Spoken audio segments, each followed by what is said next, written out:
Assalamualaikum warahmatullahi wabarakatuh. Perkenalkan, nama saya Fadlina Putri Tribustini dan teman saya Juliati. Kami dari kelas 4B, kelompok 5, ingin mempresentasikan materi yaitu tentang desain strategi pembelajaran. Di sini kami dari Prodi PGSD, Fakultas Keguruan dan Ilmu Pendidikan Universitas Muhammadiyah Tangerang, dengan mata kuliah Perencanaan Pembelajaran, dosen pengampu Bapak Romi Ramdan Gunanjar, SPDI, MPD, MOS.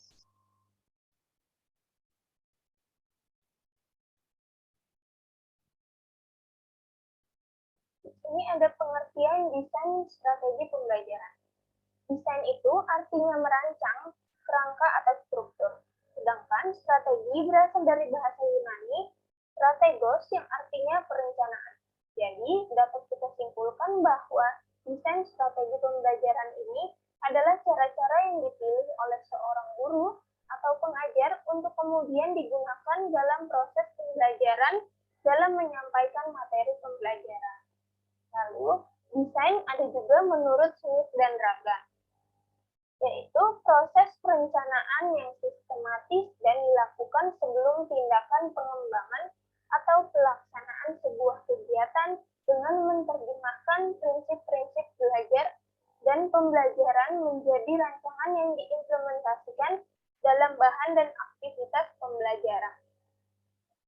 Lalu, strategi pembelajaran menurut Dick and Carey tahun 1990. Strategi pembelajaran terdiri atas seluruh komponen materi pembelajaran dan prosedur atau tahapan kegiatan belajar yang atau digunakan oleh guru dalam rangka membantu peserta didik mencapai tujuan pembelajaran tertentu. Selanjutnya ada kedudukan strategi pembelajaran. Yang pertama yaitu ada interaksi. Interaksi itu adalah sebuah proses terhubung atau proses saling berhubungan yang dilakukan antara pendidik dengan peserta didik dalam proses pembelajaran. Lalu, yang kedua ada pembelajaran. Pembelajaran yaitu serangkaian aktivitas yang sengaja diciptakan dengan tujuan untuk memudahkan terjadinya proses belajar. Lalu ada materi. Materi itu merupakan suatu proses yang sangat penting dalam penyampaian pembelajaran dengan upaya mencapai suatu kompetensi. Dalam menentukan strategi pembelajaran diperlukan dua hal, yaitu jenis kompetensi dan jenis materi yang akan diajarkan. Lalu yang terakhir ada hasil belajar. Hasil belajar ini adalah penugasan atau sudah menguasai suatu bahan ajar yang dinyatakan dalam tujuan pembelajaran khusus dan memiliki kontribusi bagi tujuan di atasnya.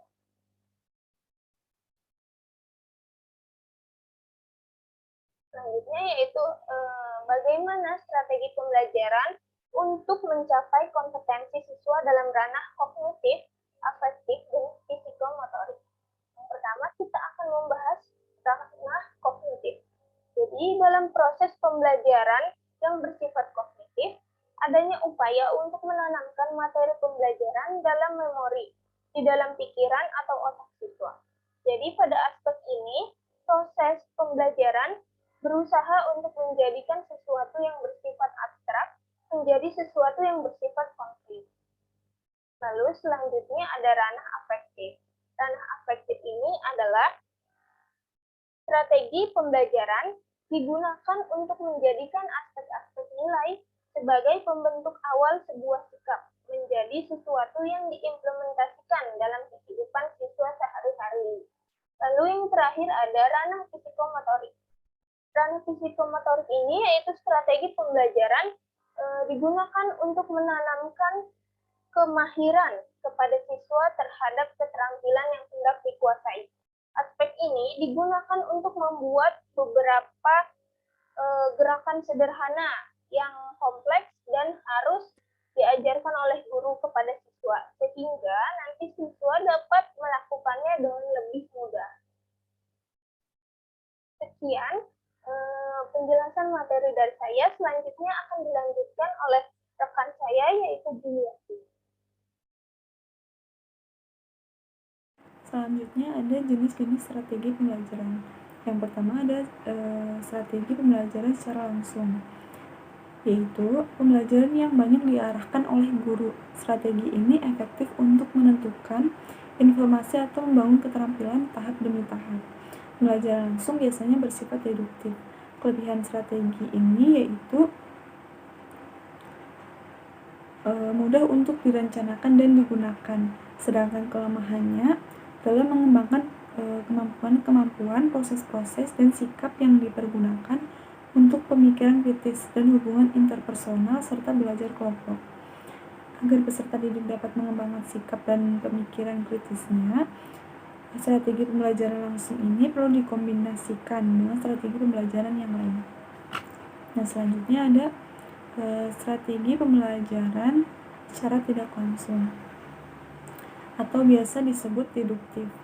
Itu berlawanan dengan strategi pembelajaran langsung tadi. Pembelajaran tak langsung ini umumnya berpusat pada peserta didik, meskipun kesempatan peserta didik untuk bereaksi terhadap gagasan, pengalaman, pendekatan, dan pengetahuan guru atau temannya, dan untuk membangun cara alternatif untuk berpikir dan merasakan. Nah, selanjutnya ada strategi pembelajaran empirik. Strategi pembelajaran empirik berorientasi pada kegiatan induktif, berpusat pada peserta didik, dan berbasis aktivitas refleksi pribadi tentang pengalaman dan formulasi perencanaan menuju penerapan pada konteks yang lain, merupakan faktor kritis dalam pembelajaran empirik yang efektif. Nah, yang selanjutnya ada strategi pembelajaran mandiri. Belajar mandiri merupakan strategi pembelajaran yang bertujuan untuk membangun inisiatif individu, kemandirian, dan peningkatan diri. Fokusnya adalah pada perencanaan belajar mandiri oleh peserta didik dengan bantuan guru. Belajar mandiri juga bisa dilakukan dengan teman atau sebagai bagian dari kelompok kecil. Dua strategi tersebut dapat saling melengkapi. Peran guru bergeser dari seorang penceramah menjadi fasilitator. Nah, selanjutnya ada model pembelajaran, yaitu ada model pembelajaran ekspositori, model pembelajaran konstekstual, mencari dan bermakna, kemudian pengalaman, terpadu, kooperatif, dan yang terakhir inquiry.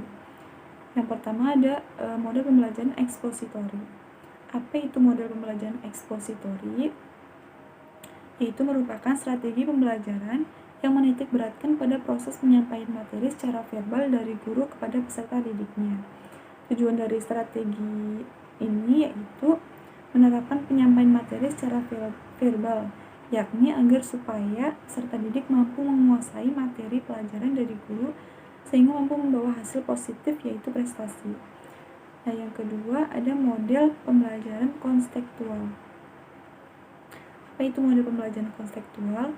Yaitu pembelajaran yang bertujuan untuk membangun inisiatif individu, kemandirian, dan peningkatan diri untuk membantu siswa agar memahami dan menguasai materi pembelajaran, strategi beserta pemecahan masalahnya. Nah, yang ketiga ada strategi pembelajaran mencari dan bermakna. Model pembelajaran mencari dan bermakna, yaitu dalam prosesnya siswa diberi tugas atau masalah yang harus diselesaikan secara mandiri dalam jangka waktu tertentu. Selanjutnya ada model pembelajaran berbasis pengalaman. Maksudnya, guru dominan dalam pembelajaran berbasis pengalaman. Guru menyuruh siswa melakukan, kemudian guru bertanya dan siswa menjawab. Selanjutnya ada model pembelajaran terpadu. Yang menjadi ciri utama dari model pembelajaran ini yaitu bahwa seorang tenaga pendidik mempunyai peran utama dalam jalannya pembelajaran, atau dapat diartikan bahwa seorang tenaga pendidik harus aktif dalam menyampaikan materi-materi pelajaran kepada peserta didiknya. Kemudian ada model pembelajaran kooperatif, yaitu dalam prosesnya siswa diberi tugas untuk menyelesaikannya secara berkelompok. Selanjutnya ada model pembelajaran inquiry. Dalam model pembelajaran ini terdapat beberapa konsep yang harus dilakukan sehingga memudahkan proses pembelajaran. Salah satunya adalah strategi pembelajaran inquiry yang merupakan rangkaian kegiatan pembelajaran yang menitikberatkan pada proses pemikiran secara kritis dan analitis untuk menemukan setiap jawaban dari suatu pertanyaan. Nah, selanjutnya ada metode pembelajaran. Di sini ada dua, pembelajaran teori dan pembelajaran praktik. Pembelajaran teori dibagi menjadi tiga, yaitu ekspositori. Nah, ekspositori ini bisa berupa ceramah, tanya jawab, dan demonstrasi. Yang kedua, dalam pembelajaran teori ini ada pembelajaran kegiatan kelompok, yaitu seperti diskusi, kelompok kerja, simulasi, bermain peran, dan seminar. Nah, yang ketiga ada pembelajaran berbuat, yaitu seperti eksperimen, pengamatan, penelitian sederhana, serta pemecahan masalah. Selanjutnya ada pembelajaran praktik. Dalam metode pembelajaran ini ada pembelajaran praktik, yaitu dibagi dua. Yang pertama pembelajaran praktik, dan yang kedua pembelajaran magang di lingkungan kerja. Nah, selanjutnya ada prinsip-prinsip penggunaan strategi pembelajaran. Yang pertama ada berorientasi pada tujuan. Dalam sistem pembelajaran, tujuan merupakan komponen yang utama. Segala aktivitas guru dan peserta didik mestilah diupayakan untuk mencapai tujuan yang telah ditentukan. Ini sangat penting sebab mengajar adalah proses yang bertujuan. Oleh karenanya, keberhasilan suatu strategi pembelajaran dapat ditentukan dari keberhasilan peserta didik mencapai tujuan pembelajaran. Guru dituntut untuk menyadari tujuan dari kegiatan mengajarnya dengan titik tolak kebutuhan siswa. Nah, selanjutnya ada prinsip yang kedua, yaitu aktivitas. Belajar bukanlah menghafal sejumlah fakta atau informasi. Belajar adalah berbuat dan memperoleh pengalaman tertentu sesuai dengan tujuan yang diharapkan. Karena itu, strategi pembelajaran harus dapat mendorong aktivitas peserta didik.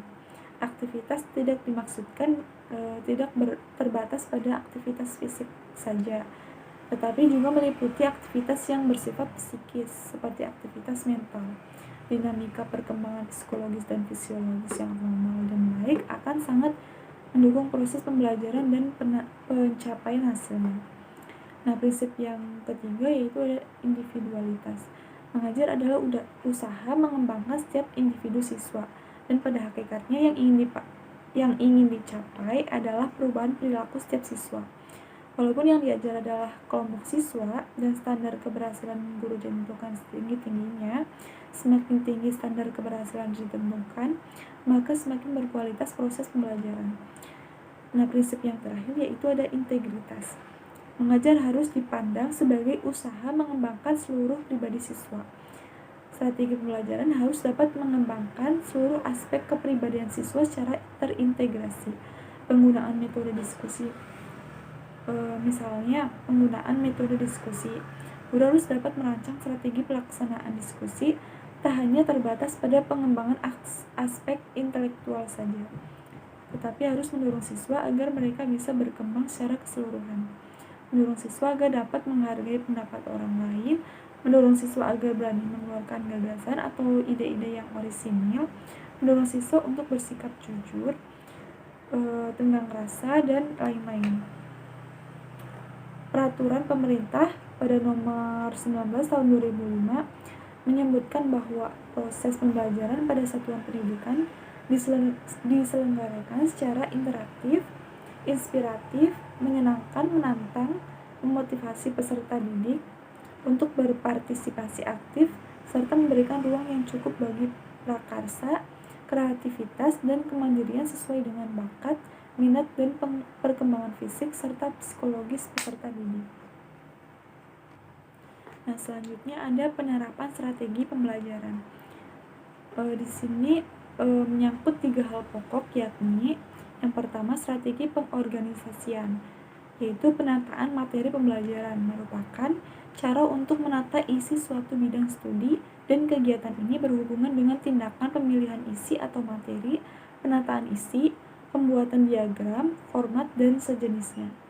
Yang kedua, strategi penyampaian, yaitu cara menyampaikan materi pembelajaran. Adalah cara untuk menyampaikan pembelajaran pada peserta didik atau untuk menerima serta merespons masukan dari peserta didik. Nah, yang ketiga ada strategi pengelolaan, yaitu penataan interaksi siswa dan variabel lainnya. Adalah cara untuk menata interaksi antara peserta didik dan variabel pembelajaran. Atau variabel strategi pengorganisasian dan strategi penyampaian. Mungkin itu saja yang dapat kami sampaikan, kurang lebihnya mohon maaf. Wabillahi taufiq wal hidayah. Wassalamualaikum warahmatullahi wabarakatuh.